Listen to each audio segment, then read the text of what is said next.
Cognizant to the needs of our learners, parents, and teachers, the Department of Education provided us with powerful tools for productivity that will allow us to foster critical thinking skills, problem-solving skills, communication and collaboration skills to be compassionate, responsible global citizens. Join us and discover new ideas in our series of professional development training program with the ICTS EdTech Unit and Microsoft Education Philippines. Together, we will equip our learners and empower our fellow educators for a dynamic future.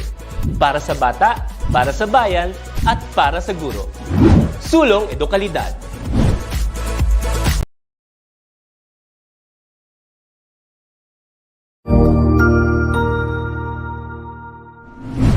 Hello teachers, learners, and parents. Sir Jeff po, at your service. Alam nyo ba na meron tayong website na tinatawag na DepEd Commons? Ang DepEd Commons ay binuo upang gawing accessible ang pagtuturo at pag-aaral dito sa ating bansa gamit lamang ang inyong mga smart devices gaya ng cellphones, tablets, at computers. Dito ay maaari nating ma-access ang iba't ibang learning materials mula sa Department of Education. Meron itong mga interactive materials, electronic self-learning modules, at instructional video lessons mula sa DepEd TV na tiyak na makatutulong sa pag-aaral ng mga mag-aaral galing ka man sa public o private school. Walang problema dahil welcome ang lahat dito. Para ito sa mga guro, magulang at mga mag-aaral mula sa kinder hanggang grade 12, alternative learning system o ALS, at pati na rin ang special education. At huwag kang mag-alala dahil kahit walang load ay maaari mong ma-access ang mga learning materials. Tama! Libre ito. Ang kailangan mo lamang gawin ay i-on ang iyong data at buksan lamang ang iyong browser at i-type ang commons.deped.gov.ph. Alam na ba ng iyong mga kasamahang guro o mag-aral ang tungkol sa DepEd Commons? I-share mo na ang video na ito upang matuto rin sila kung paano gagamitin ang DepEd Commons sa mabilis at napakadaling paraan. Muli, ito po si Sir Jeff at kita-kits po tayo sa DepEd Commons. Paalam!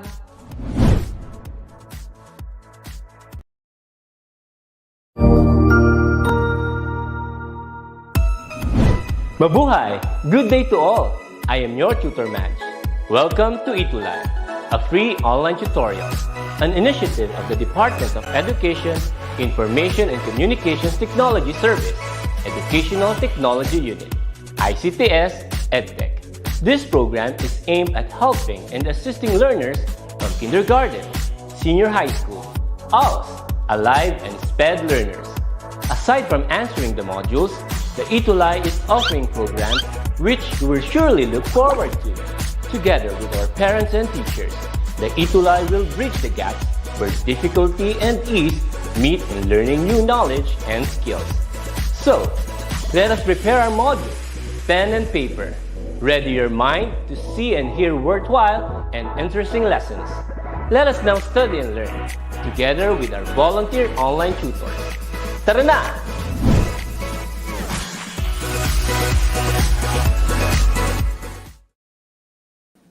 Hi! Hello mga ka-ETUlay!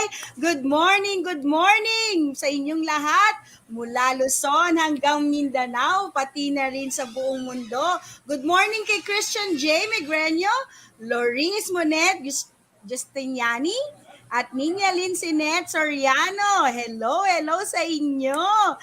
Dahil ang DepEd ETUlay, di ba? Hashtag ETUlay level up now. We still have episodes na tiyak kagigiliwan ninyo mga kids. Ang mga tutors ninyo ay may inihandang mga special na programa. Dahil level up na talaga tayo, bukod sa live episodes, mapapanood nyo rin ang mga paborito ninyong tutors sa TV, sa channel IVC 13. Yes, ang ating math remediation program from grade 4 to grade 6 ay makakasama ninyo kaming mga math sayahit, math gagatang tutors every Wednesday, 10:30 to 11 a.m. All the way to the land of Lapu-Lapu, kasama natin si Tutor Mel. Hi, Tutor Mel! Good morning, kids! Good morning, Tutor Tolen. Na-miss kita, ha? And of course, mula naman sa Yes! lugar ng sikat na bamboo organ in Las Piñas, si Tutor Tolen. Hi, mga kids! Good morning sa inyo. You can watch us live here at our FB pages, DepEd EdTech Unit and DepEd Tayo. Yes, you can also watch us simultaneously and has a replay in our YouTube channels, DepEd Philippines, DepEd EdTech Unit, and DepEd TV. At dahil talagang hashtag level up ETUlay na tayo, we also have our DepEd ETUlay Facebook page and YouTube channel. You may scan these codes for your wonderful DepEd ETUlay experience. So what are you waiting for, kids? Haley, okay? Parents, guardians, and teachers, do support us by clicking the subscribe button, notification bell for updates, and you will surely learn from all our DepEd ETUlay online tutorial episode from kinder to senior high school in all subjects. Yes, and we are also happy to tell you, kids, that DepEd ETUlay Facebook group has now 72,900 members and counting. So what are you waiting for? Do follow, like, and be a member too para updated ka sa mga bagong episodes dahil talagang hashtag level up na ang DepEd ETUlay. Yan. Hello, Yes! Hailey. Hi, Sophia. Hi, Ninya Lynn. Kaya nakakatuwa at nakakataba ng puso talaga ang pagsubaybay at participation ninyo, mga kids. Kaya kung okay na ang lahat, i-ready na ang lapis at papel, syempre. At tayo ng Math Aral, Math Tuto, at Math Enjoy. Yes, and our math remediation lesson for this week is all about basic probability. Yes, at the end of this tutorial, you will be able to record and display results of the probability experiments and calculate the probability of an event. Yes, but before that, let's have a review first. Sam David at saka Lydia and kids. Last week, we talked about reading and measuring temperature. Yes. Okay. Yeah, so remember Shania, Venice, and kids? All right. That the normal body temperature is equivalent to 37 degrees Celsius. Yes, and temperature, Tutor Mel, is the hotness and coldness of an object. We can express this in degree Celsius or degree Fahrenheit. The instrument that we are using in measuring temperature is the thermometer, right, Tutor Mel? Yes, tama. And Kate, Micah, and kids, remember that we also brought about the history, how the thermometer was being discovered. So it was actually a Greek scientist named Galen. Hindi lang siya scientist, physicist din siya. And he started the invention of measuring temperature in 170 AD. Yan. And we also have Yes. Galileo Galilei. He invented the thermoscope. So this is a thermometer without a scale.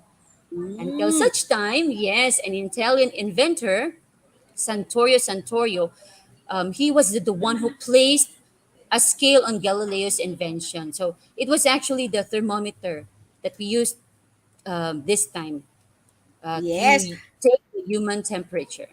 O ngayon, Tutor Mel, di ba, nagbabarilan na lang, di ba? Pag sa temperature, di ba, sa mga mall, gaganon na lang natin yung kamay natin, no? Pero Oo nga. Francesca and Diane, saka si Man, saka yung mga kids na nanonood sa YouTube channel ng DepEd, also, a thermometer has two important elements. The first one is the scale that shows the temperature. And we also have the bulb, wherein this is the temperature sensor. Okay? The two common liquids inside the scale that goes up and down, yung red na nakikita nyo dyan, as the temperature changes are the alcohol and mercury. Remember dati mga kids kapag yung thermometer ninyo nabasag, okay? Wag yung hahawakan yung mercury kasi delikado yun kasi toxic. So don't touch it, okay? Mga kids. So that is a friendly and motherly reminder from us, your tutors. So if you ever break a thermometer, don't touch the mercury inside. Remember that? Right, Tama. Tutor Mel? Yes, that's correct, Buti na Tutor lang Tol. ngayon, di ba, no, Tutor Mel, barilan na, yung baril na lang na thermometer. So, very safe na siya, no, Tutor Mel? Yes, it's much safer and accurate. Okay, so Chrisia May, Adrian Rivera, and kids, if you look at the scale of a thermometer and your number is above 0 degrees Celsius, okay, so one hot day is equivalent to 30 degrees Celsius. Okay. And kapag room temperature naman, it is equivalent to 20 degrees Celsius. While below 0 degree, halimbawa, negative 10 degrees Celsius, this is for a cold day. Okay? Remember mga kids, that water freezes at 0 degrees Celsius and the boiling point of water naman is equivalent to 100 degrees Celsius. Yan. Siyempre, Sofia, Shane, Gia, yan. Glessy. To convert degree Celsius to degree Fahrenheit, remember, di ba, meron kaming present sa inyong formula. Where in the formula, if you want to change this temperature, so you use the formula, degree Fahrenheit is equal to the quantity of degree Celsius times 9/5 plus 32. Pero syempre, nagbigay kami sa inyo ng shortcut. Yung 9/5 kinonvert na natin siya sa decimal para mas madali natin siyang i-multiply. So 9/5 is equivalent to 1.8. Okay? So same formula lang yan mga anak. Kung saan kayo nadadalian, Louis Rivas, Dainhart Bohoco, kung nadadalian kayo sa fraction, you can use the fraction form or the decimal form. Right, Tutor Mel? Yes, tama. Correct. Okay, so using the formula, we can also convert degrees Celsius to Fahrenheit. Okay, we just have to substitute and then solve. So halimbawa, 20 degrees Celsius, let's convert this to degrees Fahrenheit. Okay, so all we have to do is to substitute our degrees Celsius. The given is actually 20 times 1.8. And the answer for this will be added with 32.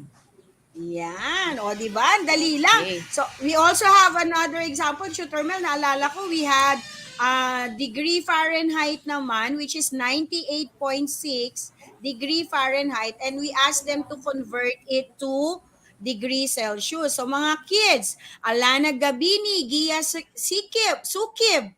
Okay, remember, use the formula and then substitute it on the formula. So our degree Fahrenheit temperature is 98.6. Okay? And then we combine like terms. So yung 32, dadalhin natin sa kaliwa by adding the opposite. So we have 98.6 minus 32. So when we manipulate the formula mga anak, lumalabas na ang 98.6 pala ay equivalent to 37 degrees Celsius. Remember, di ba sabi ni Tutor Mel, yan ang normal body temperature. Yes. Okay. So, Tutor Tolan, kapag we converted degrees Celsius to degrees Fahrenheit, mas malaki pala yung numerical value niya, right? Yes. Oo. Yes, Tutor Mel. Okay. All right. So this time, kids, we will be teaching you about simple probability. Yan, probability naman. Mag-experiment naman tayo, no, Tutor Mel? Yes. So this time, kids, since malapit na matapos ang school year, uh, we have Teacher Zaira. Okay. So nakikita niyo ba yung screen ko, kids? All right. Yes, Very good. ayan. Yes. Tutor Mel, Yes. So bumalik Teacher yan. Zaira, dahil malapit na yung end ng school year, will have a year-end party in her class. Yan, So she bought kapangalan niya pa si Syra Guliano, no? Oh. All right. So she bought 100 pieces of sweet treats in her basket. She got 10 bubble gums, 20 mint candies, 35 strawberry candies, 25 gummy bears, and 10 coffee candies. Now, her sister is also a teacher named Teacher Fam, took one from her basket. What is the chance that her sister got a gummy bear? Yan, syempre Tutor Mel, kailangan muna nating malaman kung ano ang ibig sabihin ng probability. So kids, Princess de la Cruz, yan, Aubrey Madison, when we deal with chances in math, we deal with probability. So ibig sabihin, ang probability is the mathematics of chance or Yes. chances. Oh, when we do something and we are expecting a result by chance or we are not certain what the result will be in probability, we call it an experiment. So sa science, di ba ginagawa yan, Tutor Mel? Tama, And yes. then, and this uncertain result, kids, okay, is also called an outcome. Okay, remember that, Arkin Stephen, ha? Outcome have there are two things to happen kapag nag-experiment tayo. Meron tayong expected outcome, saka unexpected outcome. Siyempre, meron tayong iniisip, ano ba yung possible na mangyayari? Ayan yung probability. Tapos, siyempre, habang nag-experiment tayo, may mga di ba, may mga dumarating na unexpected outcome, di ba, Tutor Mel? Kaya nga tayo nag-experiment. And when the Yes. result, yan, na kids, Shania Venice, when the result is what we expected, then it is called a favorable outcome. Ayan. O, yan Ah, yung mga yes. outcome na kailangan. Expected, unexpected, saka favorable. Yes. Yan. Yes, kasi yun yung ini-expect natin. Favor. In favor Kailangan tayo. talaga favor. Kaya ang outcome nito, Tutor Mel, lahat ng kids natin, ang probability niyan 100%. Lahat sila matututo. Di ba na, Tutor Mel? Yes, yes, correct. Okay, so Josh, Alexos, and kids, if you are going to find the probability of an event, we have a formula. So it is equal to favorable outcomes divided by the total possible outcomes. Right? So halimbawa, what is Yan. the chance of getting ahead when a coin is tossed? Okay, so Ilan what is kaya, the chance ilan of ba yung getting parts ahead ng coins, Tutor Mel? when a coin is tossed? Yes. Ano kayang chance na makuha natin yung front or back? Okay. So, if, for example, Kyle and Angelo, in a 25-cent coin, there are two possible outcomes. So, yung makikita natin is the head or tinatawag nating front or ang back or tail, yung likod. Right? So, when you toss the coin, all right, so our experiment is tossing a coin. Ang gusto natin is yung lumabas is head, right? And in a coin, isa lang yung head. And the total possible outcomes, there are actually two. It could either be a head or a tail. Okay. All right. So, for example, probability of getting ahead when tossing a coin, favorable outcome, gusto natin head, di ba? divided by the total possible outcomes. All right. So head is equal to 1 divided by 2, which is the head and tail. Right. Okay, so the probability of getting ahead when a coin is being tossed is equal to 1/2. Ayan, Okay. galing, Tutor Mel. Yes, Tama si Cassandra, si Alexu, saka si Sofia. Tama yung sinabi nila, Tutor Mel. 1/2 yung probability chance. Ayan, very yes. good. Very good. Let's have another example. Go, Tutor Yes, Tolen. let's have another example. Dane Hart and Mr. Clyde. In a box of 10 apples with 5 red apples and 5 green apples, what is the chance that you will get a red apple? So bilangin natin, ilan ba yung apples na yan? So 10, di ba? And ilan yung red apples? 5. O, ilan yung green apples? 5 din. So para mas makita Okay. ninyo, pwede natin, di ba, Tutor Mel? O, sabi ni Sofia Cabaluna, 1/2 daw. Tama ba siya, Tutor Mel? Using the equation, probability of getting a red apple is equal to favorable outcome. So, ang favorable natin, 5 red apples. And then, ang total possible outcome natin ay 10. Okay? Since we are asked to find out the probability of getting a red apple, make sure mga kids, lagi po tayong lowest term ha. So we divide the Yes. GCF of the numerator and the denominator, which is 5. So makukuha natin 5 divided by 5, 1. 10 divided by 5 is 2. So 1/2 is the probability of getting a red apple. Very Yes. good, Alexus. Napakadali Ayan, lang. si Martin Angel Dave, tama rin. 1/2 Yes. probability chance of red apple. Very good. Yes. Another example, Congratulations. Shooter Mel. Yes. Chloe, Nina, let's have another example. What is the probability of getting a king? So, in a deck of 52 well shuffled playing cards, parang may apat na king dyan, Tutor Tolen. There are four kings Yes, in a apat. card O, deck.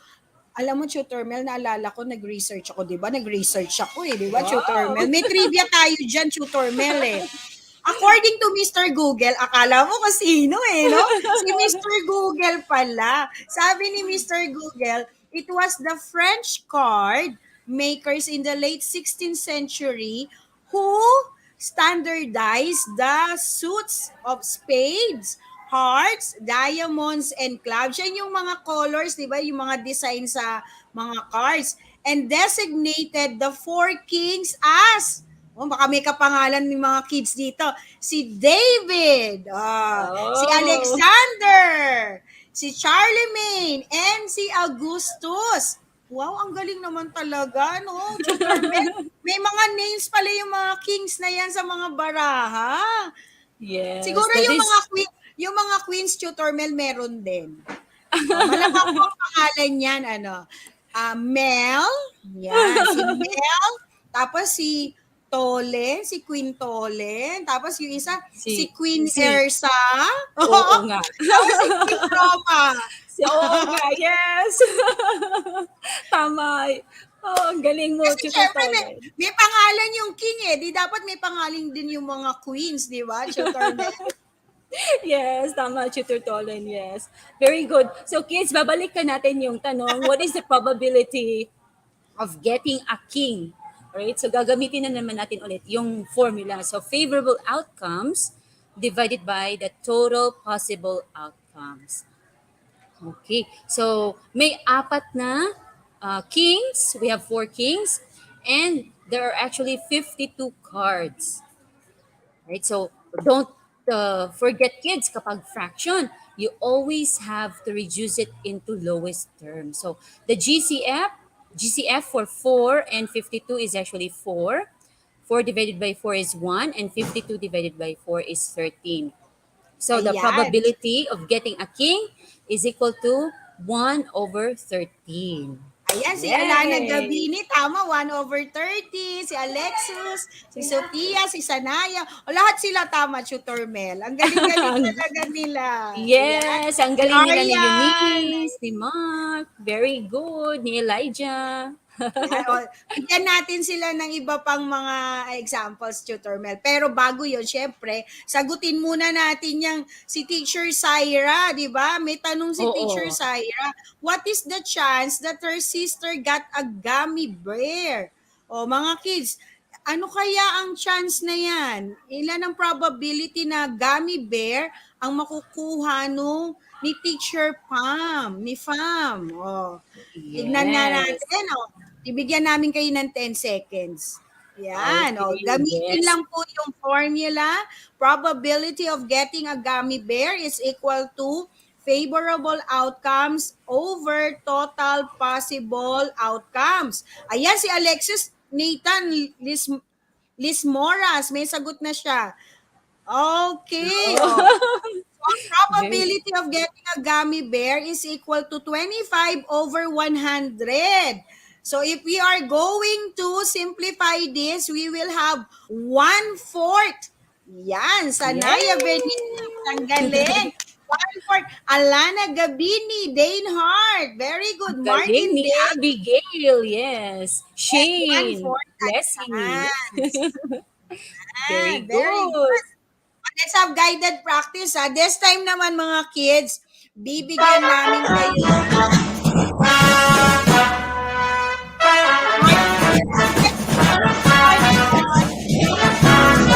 Yes, kids, give us your yeah. heart and smile first. And in our comment section, if you were able to understand our lesson. Okay. Let's have This the time, first guided yes. practice. Bibigyan namin kayo ng 15 seconds to answer, kids. Alam namin, Yes, go kayang-kaya nito. kids. You can Okay, do the it. first problem. Okay, Limor writes the letters of the word in pieces of paper and puts them in a box. He picks one letter at a time. What is the probability of getting a letter A in the word mathematics? Oh, Okay, 15 seconds, kids. yes, 15 seconds. Hello sa aking Talon Village National High School family, especially sa aming principal, si Sir Angelo D. Armas, sa mga faculty members and students, especially kila Mira. Hello sa inyo. Hi, Thank you for Iñaki. watching. Yes. At andito rin po ang aming SDS, si Sir Joel T. Torrecampo. Ayan, Good binibisita morning kami. po. Ano ang probability? Sabi nila 1/11 daw, Tutor Mel. Tingnan nga natin. So, probability of getting an A in the word mathematics is equal to favorable outcomes divided by possible outcomes. O, ilan ba yung letters ng A? Yan, dalawa. O, ilan ba yung letters ng mathematics? 11. Oh, so ang nakatama ay si Aryan Jimeno Soyco, si Shai Yes. Sanina, si Aubrey, si Cassandra. Yan, very good. Yes, very Tama natin good. sa Tutor Mel. Ang galing. Yes. Let's have another example. Hearts naman dyan.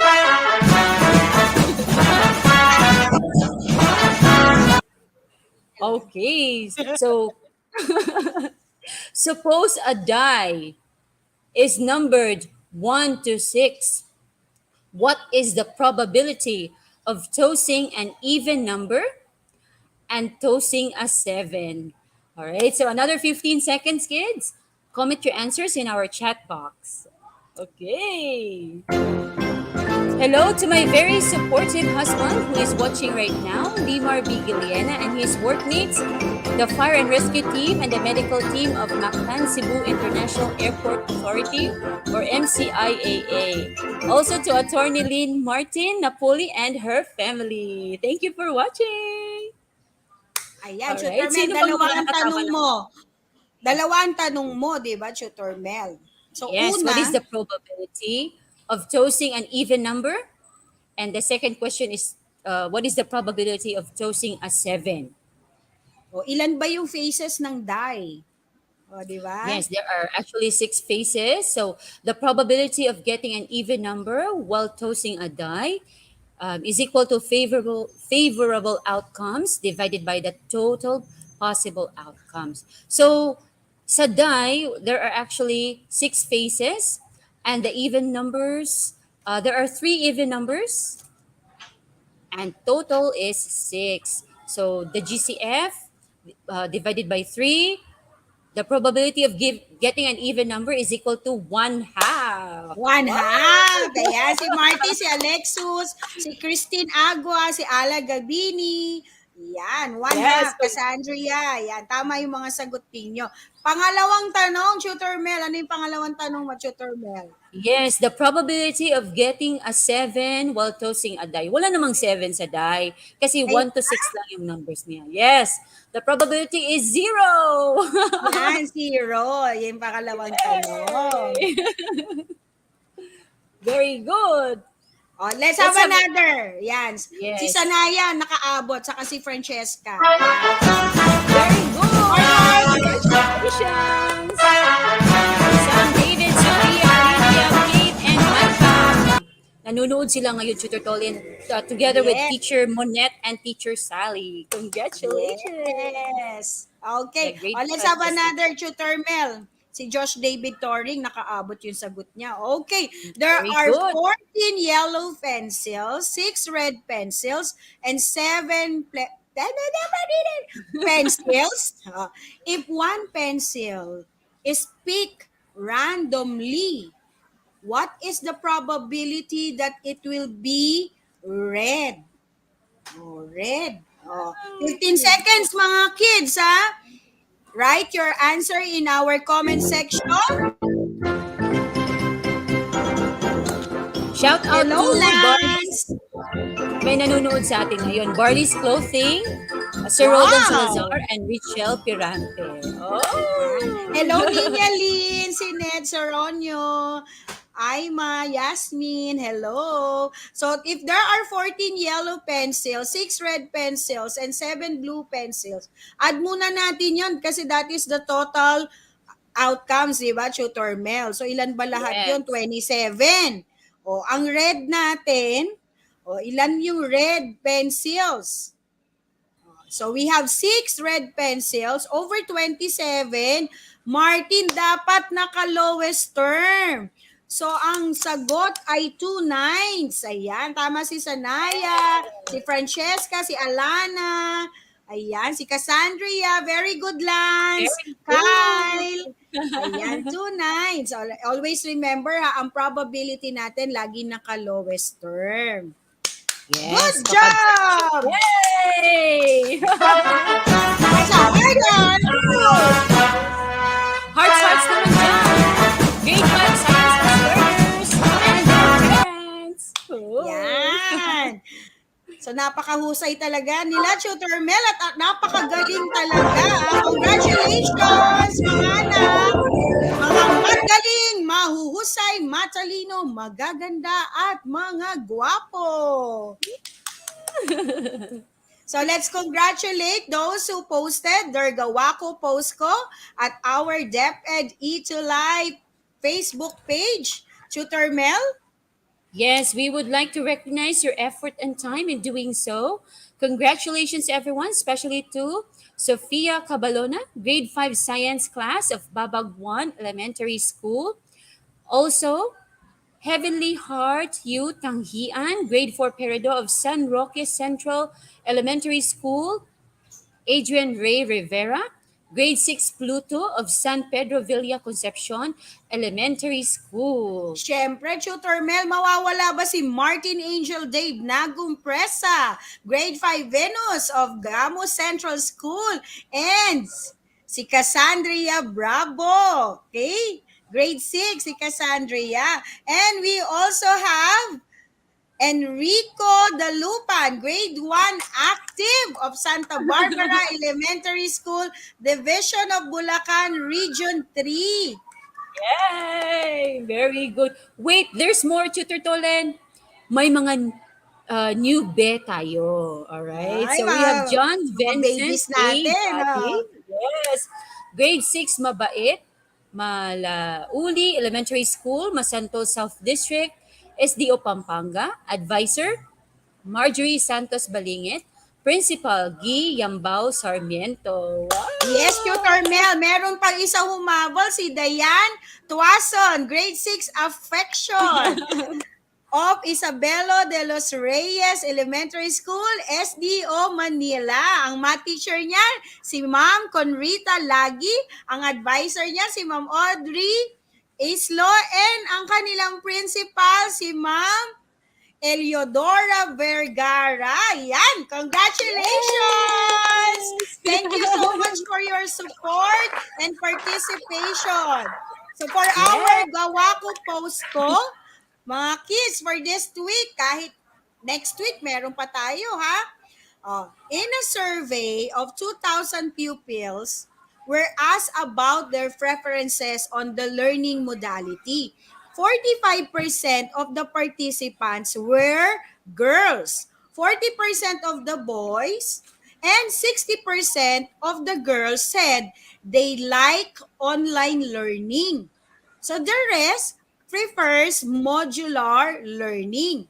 So the question is, what is the probability that the pupils prefer online learning? And what is the probability that the pupils prefer modular learning? Yan, Tutor Mel. Yes. So Wow, anong gagawin napakadali nila lang. pagtas nilang sagutan yan, Tutor Mel? Yes, kids, after answering the problem, all you have to do is make a collage or video of all your Gawako Postco activities and then post them in our DepEd ETUlay Facebook page. Okay. So don't forget, kids, ang DepEd ETUlay and tutors. As plus you multiplied by your smile minus the drama, a fraction of your heart, we will be able to solve problems because we make the perfect equation. Kids, remember to give your 101% for whatever you do and always do it with your whole heart and a big smile. We want to salute DepEd ETUlay for finding ways to help all learners continue learning despite this pandemic.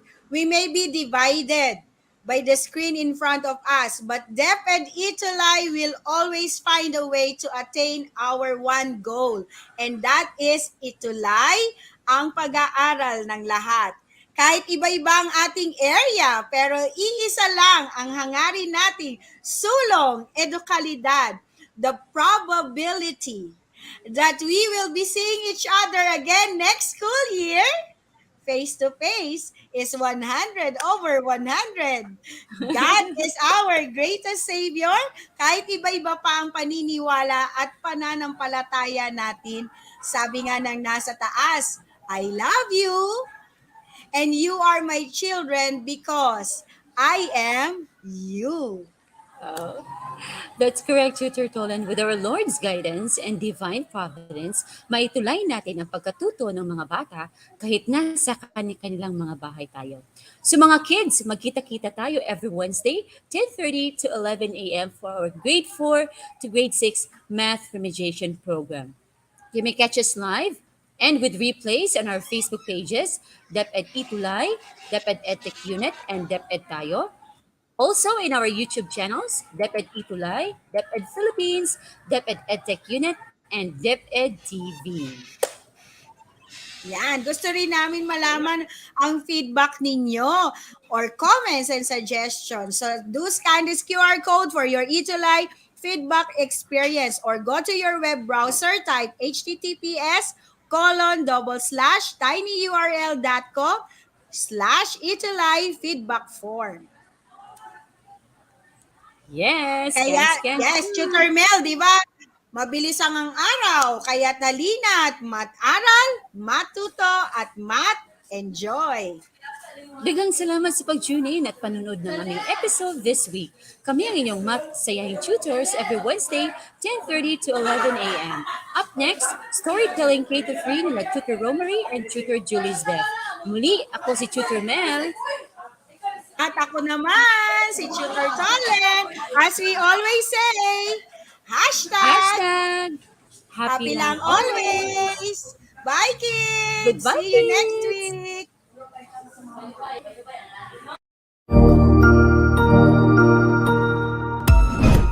Ang husay naman, ang natapos mo ang iyong tutorial session kasama ang iyong mahusay na ETUlay tutor.